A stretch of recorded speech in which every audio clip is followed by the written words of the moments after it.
Sebelumnya, Assalamualaikum warahmatullahi wabarakatuh. Alangkah baiknya untuk mengawali pembelajaran pada siang hari ini, kita berdoa dulu menurut kepercayaan dan agama masing-masing. Berdoa dimulai.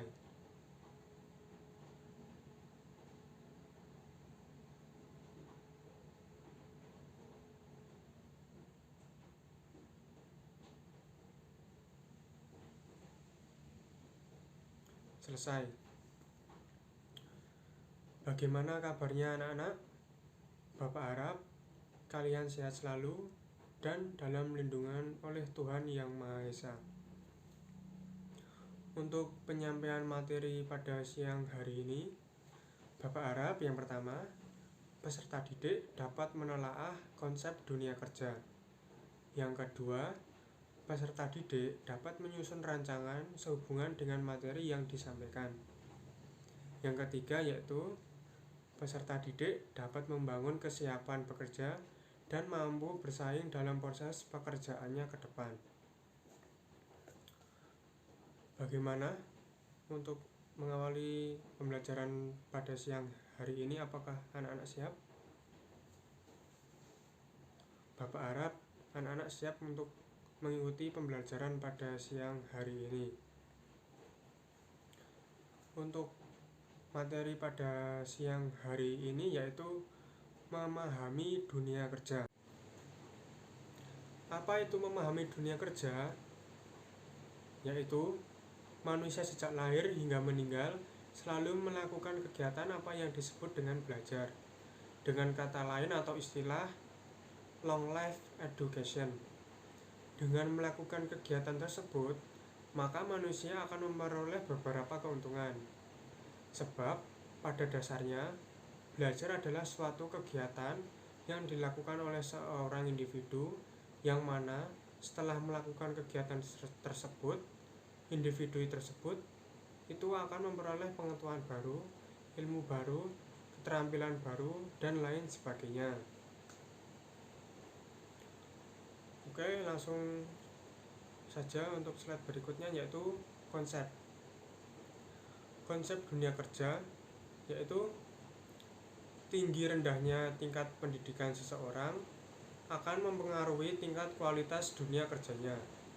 Semakin tinggi pendidikan seseorang, maka diharapkan akan menekuni dunia kerja yang berkualitas, yang secara tidak langsung akan mempengaruhi tingkat penghasilan orang tersebut. Baik, Bapak lanjut untuk slide yang berikutnya yaitu tingkatan-tingkatan dalam dunia kerja. Di dunia kerja ada beberapa tingkatan, yaitu yang pertama, dunia kerja tingkat rendah atau kasar atau tidak terlatih. Penjelasannya, dunia kerja tingkat tidak terlatih ini adalah level dunia kerja yang paling rendah. Semua orang dengan modal fisik sehat dapat melakukannya.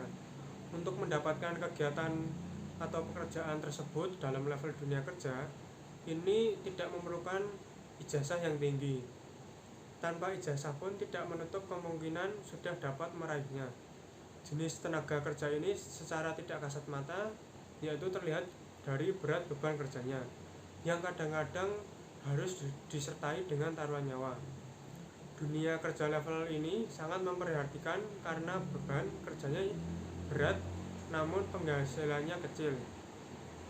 Dalam contohnya yaitu dunia kerja yang tidak terlatih adalah tukang becak, kuli bangunan, buruh tani, penjaga makam, petugas kebersihan taman, dan lain-lain.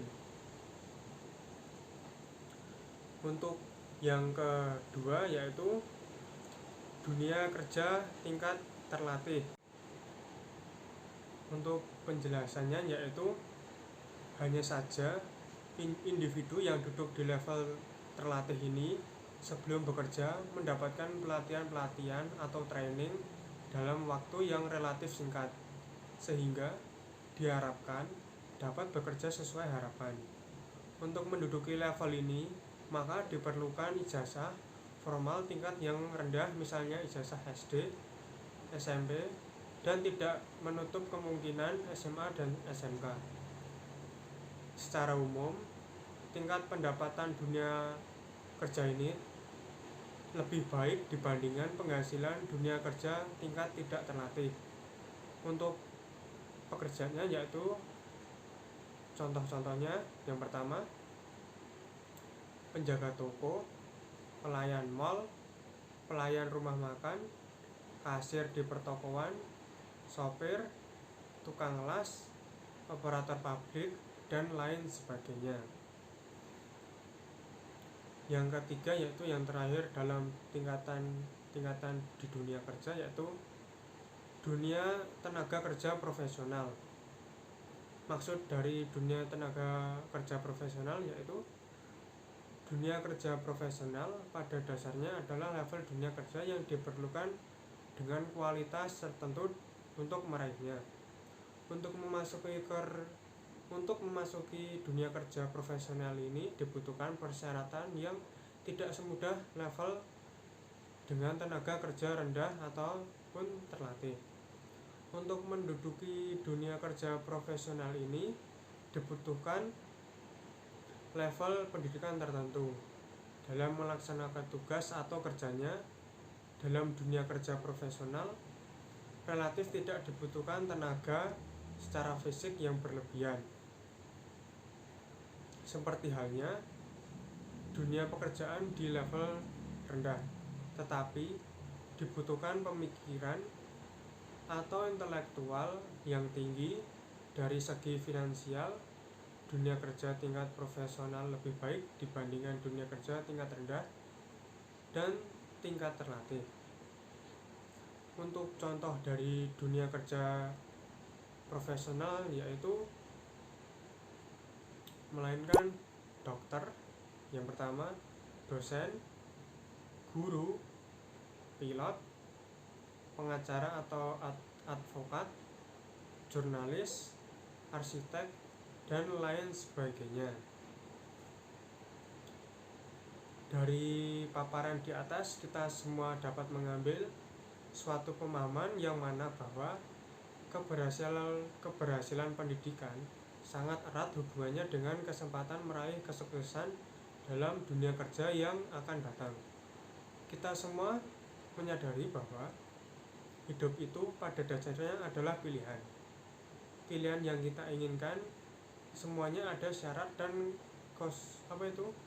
ada konsekuensinya masing-masing. Secara perseorangan dengan tingkat pendidikan yang rendah, kemungkinan untuk meraih jenjang tenaga kerja profesional adalah tidak mungkin. Bapak lanjut untuk penjelasannya. Kuantitas dari kesempatan kerja di negara kita bisa dikatakan setiap tahunnya mengalami penurunan.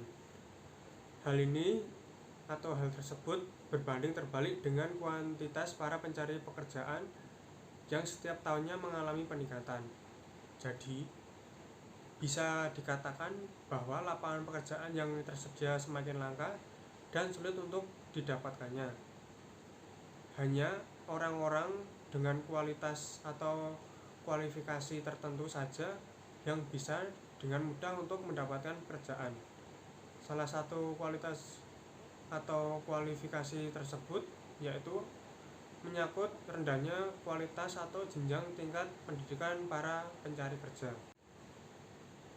Terima kasih, dan sekian materi yang Bapak sampaikan pada siang hari ini.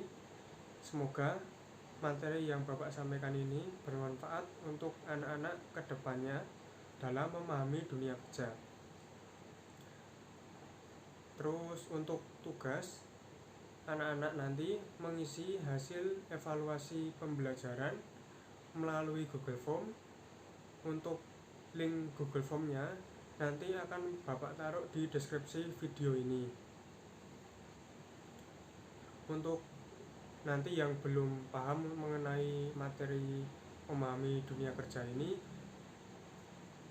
dapat atau nanti anak-anak dapat mengomentari video ini ya, dan nanti akan Bapak balas satu persatu.